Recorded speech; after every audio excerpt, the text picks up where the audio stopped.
أعوذ بالله من الشيطان الرجيم. بسم الله الرحمن الرحيم. تبارك الذي بيده الملك وهو على كل شيء قدير، الذي خلق الموت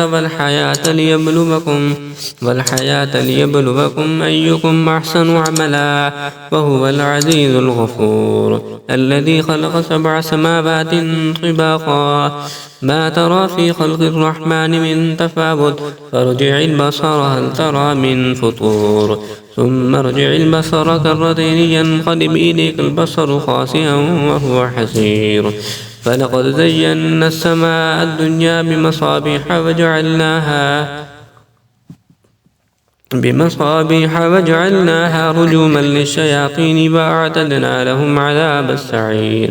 وللذين كفروا بربهم عذاب جهنم وبئس المصير. إذا ألقوا فيها سمعوا لها شهيقا وهي تفور، تكاد تميز من الغيظ، كلما ألقي فيها فوج سألهم خزنتها ألم يأتكم نذير، قالوا بلى قد جاءنا نذير فكذبنا وقلنا ما نزل الله من شيء إن أنتم إلا في ضلال كبير.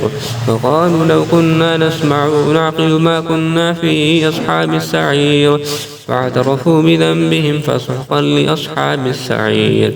إن الذين يخشون ربهم بالغيب لهم مغفرة وأجر كبير.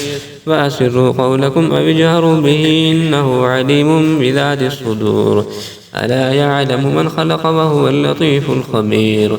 هو الذي جعل لكم الأرض ذلولا فامشوا في مناكبها وكلوا من رزقه وإليه النشور.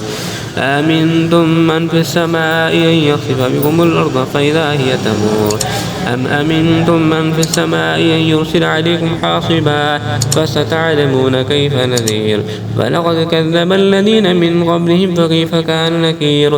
أفلم يروا إلى الطير فوقهم صافات ويقبضن ما يمسكهن إلا الرحمن إنه بكل شيء بصير. أمن هذا الذي هو جند لكم ينصركم من دون الرحمن إن الكافرون إلا في غرور. أمن هذا الذي يرزقكم إن أمسك رزقه بل لجوا في عتب ونفور. أفمن يمشي مكبا على وجهه أهدى أمن يمشي سويا على صراط مستقيم. قل هو الذي أنشأكم وجعل لكم السمع والأبصار والأفئدة قليلا ما تشكرون. قل هو الذي ذرأكم في الأرض وإليه تحشرون. ويقولون متى هذا الوعد إن كنتم صادقين. قل إنما العلم عند الله وإنما أنا نذير مبين. فلما رأوه زلفة سيئت وجوه الذين كفروا وقيل هذا الذي كنتم به تدعون. قل رأيتم إن أهلكني الله ومن معي أو رحمنا فمن يجير الكافرين من عذاب أليم. قل هو الرحمن آمنا به وعليه توكلنا فستعلمون من هو في ضلال مبين. قل رأيتم إن أصبح ماؤكم غورا فمن يأتيكم بماء معين. صدق الله العظيم.